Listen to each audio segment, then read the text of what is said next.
Militer Israel mengatakan pada Minggu 19 Oktober 2025, gencatan senjata di Gaza telah dilanjutkan.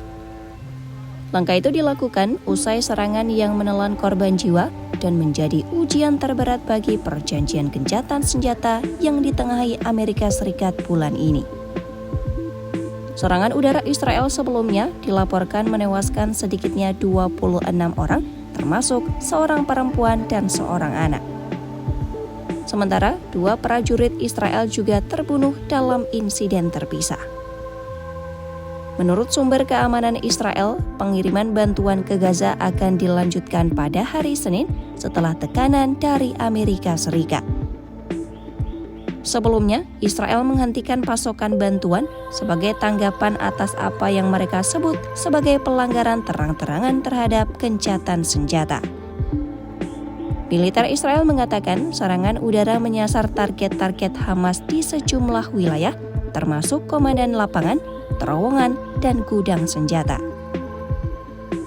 Setidaknya, 1 serangan menghantam bekas sekolah di Nusairat yang saat ini menjadi tempat penampungan warga mengungsi.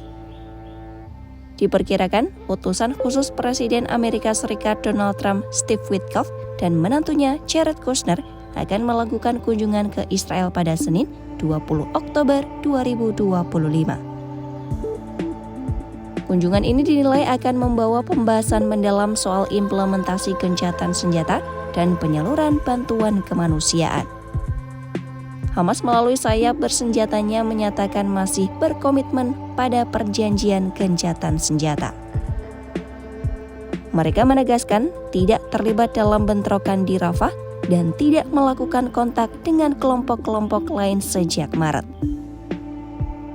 Perdana Menteri Israel Benjamin Netanyahu menegaskan telah memerintahkan militer untuk menanggapi dengan tegas atas apa yang ia anggap sebagai pelanggaran gencatan senjata.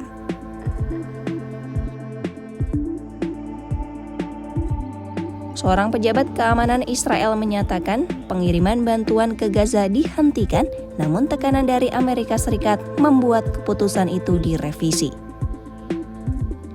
Bantuan kembali dijadwalkan masuk pada Senin mendatang. Karena khawatir gencatan senjata akan berakhir, sejumlah warga Palestina terlihat bergegas membeli kebutuhan pokok di pasar utama Nusairat. Beberapa keluarga di Khan Younis bagian selatan Gaza terpaksa meninggalkan rumah mereka setelah serangan terjadi tak jauh dari wilayah tersebut. Insiden ini mengingatkan pada respon Israel terhadap pelanggaran gencatan senjata di Lebanon yang terjadi pada akhir 2024. Meski saat itu gencatan senjata masih berlaku secara umum, saling tuduh dan baku serangan antar pihak Israel dan kelompok Hizbullah terus terjadi. Namun, jalan menuju perdamaian di Gaza masih panjang dan penuh ketidakpastian. Upaya untuk membangun kesepakatan abadi masih terhadang ketidakpercayaan dan aksi saling serang. Gencatan senjata baru di Gaza mulai berlaku sejak 10 Oktober, mengakhiri konflik berkepanjangan selama 2 tahun. Namun dalam beberapa hari terakhir, Israel dan Hamas terus saling menuduh melanggar perjanjian. Menteri Pertahanan Israel, Israel Katz mengatakan, pasukan Israel telah menarik diri sesuai garis yang ditentukan dalam perjanjian gencatan senjata. Setiap pelanggaran atau upaya melintasi garis itu akan ditanggapi dengan tindakan militer. Hamas menuduh Israel melakukan sejumlah pelanggaran yang menyebabkan sedikitnya 46 orang tewas dan pengiriman bantuan terhambat.